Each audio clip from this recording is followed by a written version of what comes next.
Who is Merlin? Merlin was King Arthur's court wizard, arguably the most powerful man to have ever lived. Merlin was the epitome of the adage, knowledge is power. In Tainted Grail, the arch-druid lived for a few centuries before Arthur's grand entrance upon Avalon's shores. His counsel led humanity from the brink of death to conquerors. The legendary figure is shrouded in legend, and the truth is covered in layers of fantastical tales. But who is the real Merlin, and what is his story? Before we dive into the tale, we'll explore his historical roots, and then his journey in Tainted Grail. A warning, the second half of the video contains spoilers, but I will tell you when they're coming in. Merlin, the enigmatic wizard of Arthurian legend, emerges from a plethora of Celtic folklore, medieval literature, and historical speculation that has captivated imaginations for centuries. His origins are rooted in early Welsh tradition, where he appears as Merlin Wilt, a bard and prophet driven mad by grief after a catastrophic battle, retreating to the forests to commune with nature and divine the future. These tales, found in texts, blend Celtic mysticism with Christian elements, portraying Merlin as a figure of supernatural wisdom. By the 12th century, Merlin transforms into Merlin Ambrosius, a half-human, half-supernatural being born of a mortal woman and an otherworldly entity, often seen as a demon or spirit. This Merlin is King Arthur's mentor, orchestrating the king's rise by engineering the Sword in the Stone prophecy and guiding the establishment of Camelot. His powers, shapeshifting, prophecy, and mastery of magic made him a pivotal figure in the Arthurian cycle, embodying the tension between ambition and destiny. Yet, his story is also one of tragedy, often ending in entrapment by his pupil Nimue, or Vivian, the Lady of the Lake. His stories often highlight his vulnerability despite his vast power, mirroring themes seen in the myths of Zeus. Merlin's biography, as much as legend allows, is a blend of myth and fragmented historical tales, with no single figure identified as the real Merlin. Scholars point to possible inspirations, such as the 6th century Romano-British war leader or druid, perhaps linked to figures like Ambrosius Aurelianus, a historical leader who resisted Saxon invasion. Dark Age writers likely drew on these traditions, merging them with Celtic bardic lore to craft a larger-than-life character. In later medieval works, Merlin becomes the architect of Arthur's reign, advising on battles, politics, and even love, though his foresight cannot prevent Camelot's downfall. His dual nature, part sage, part sorcerer, reflects the medieval fascination with knowledge and its limits, as well as fears of the supernatural. Stories of his birth vary, with some accounts claiming he was baptized to cleanse his demon heritage, aligning him with Christian virtues. Across cultures, from French Romance to modern tellings, Merlin remains a symbol of wisdom, mystery, and the fragile balance between power and fate, his legend evolving with each new story. Whether a historical figure or a mythic archetype, Merlin's enduring lure lies in his ability to balance mortal and the magical, shaping the destiny of kings while wrestling with his own. Tainted Grail's Merlin is similarly shrouded in legend.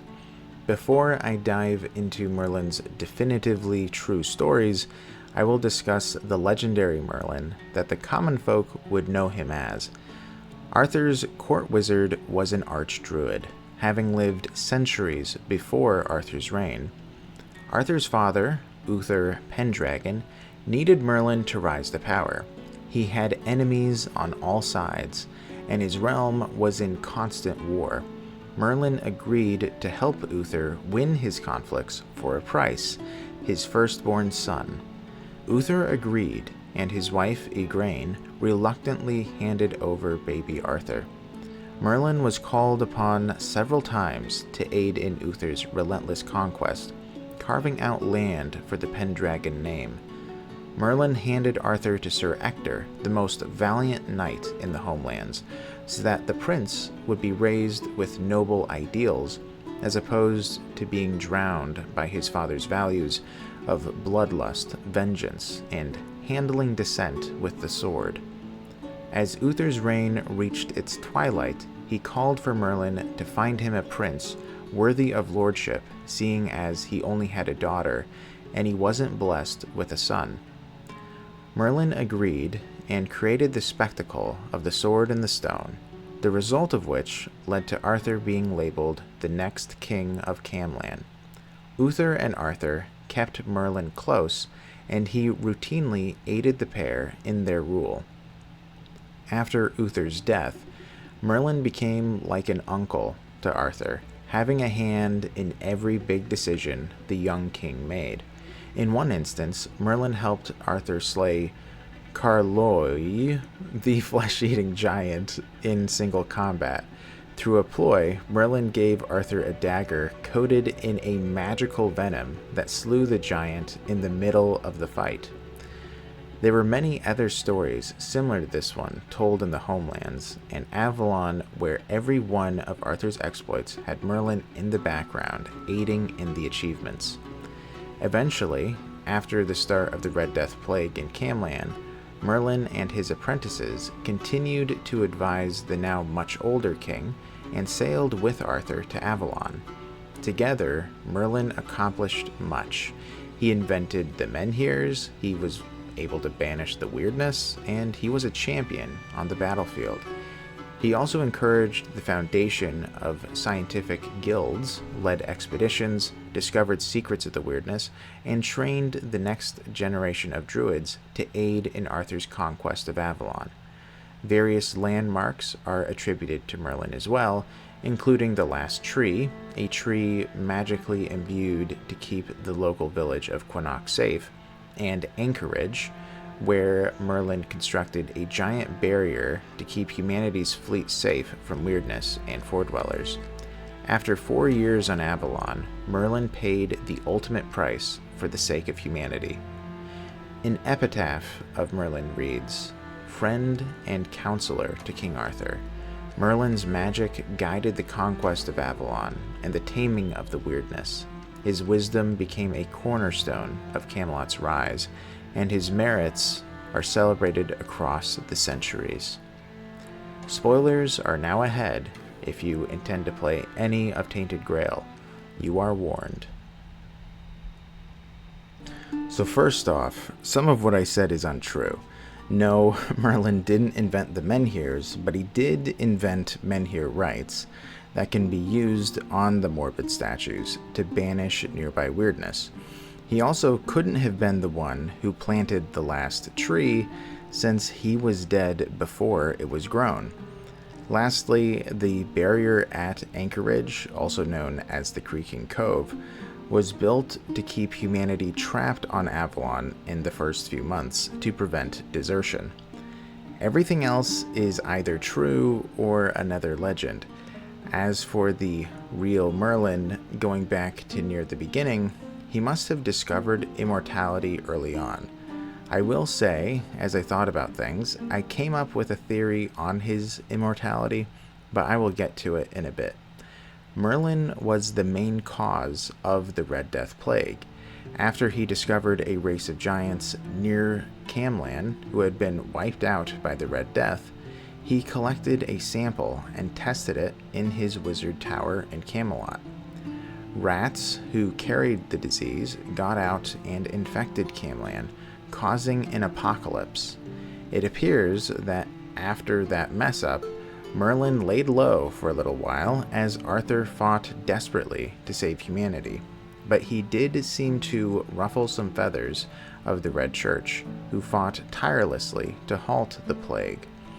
After their mass exodus to Avalon, Merlin continued his various endeavors, the main one being immortality. Though he was immortal, Merlin wanted to grant the gift to Arthur and the Knights of the Round Table. Keeping some of the results from Arthur as long as possible, he accidentally doomed some of those test subjects to a life of misery and pain.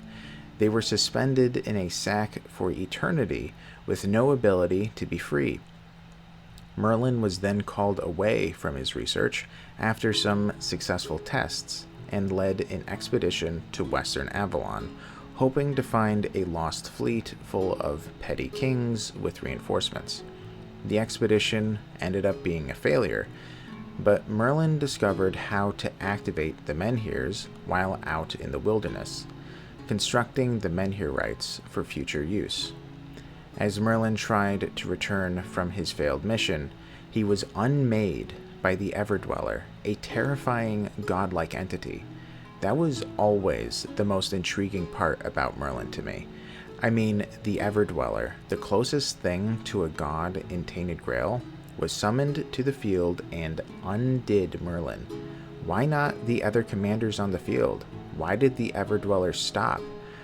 What was it about Merlin that made the Everdweller decide he was the one that he had to unmake? What secrets did he know or was on the verge of learning? Was Merlin on the precipice of achieving a power rivaling the gods if he was able to study his findings on the menhirs and the weirdness? This will likely forever be the most fascinating part of Tainted Grail lore to me, the question of why an all-knowing and nearly all-powerful being decided it was Merlin who was inches away from altering the universe. Though that is his story, I want to discuss a couple of theories.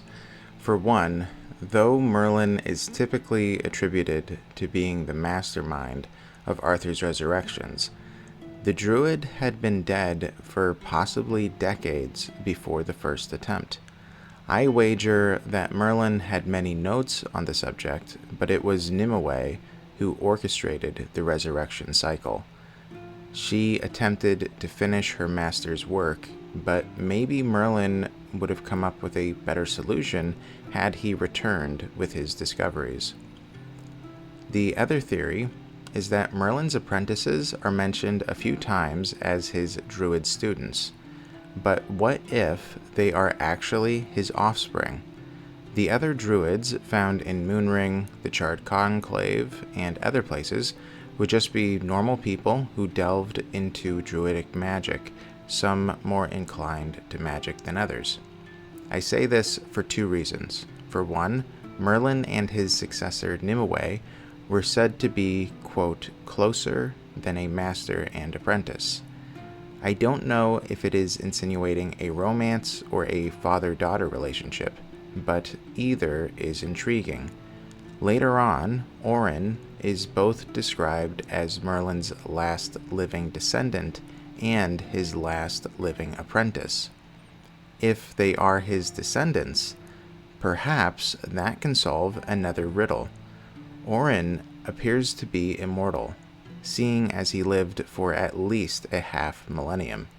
What if Merlin really was a half-demon, and that was why he was so extraordinarily powerful, and neither Orin nor Merlin needed to undergo a ritual to achieve immortality?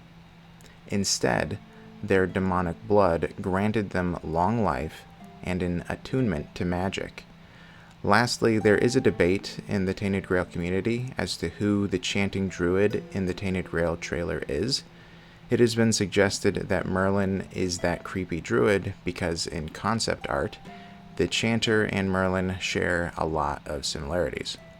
Frankly, I'm not convinced because Merlin died before Arthur, so it wouldn't make much sense to me that he is the guy performing the ritual. I think that it is Orin, especially since he explains that he wanted to bring back Arthur whole. That was his whole storyline in the game. I'd assume once things were in motion, he was the one who began the ritual. Plus, since he and Merlin are related, perhaps it is a nod to their relationship.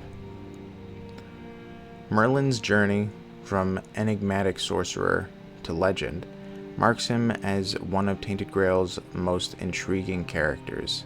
His tale weaves a complex tapestry of wisdom, betrayal, and the result of an unbridled ambition in a fractured world. Thanks for watching this deep dive into Merlin's lore.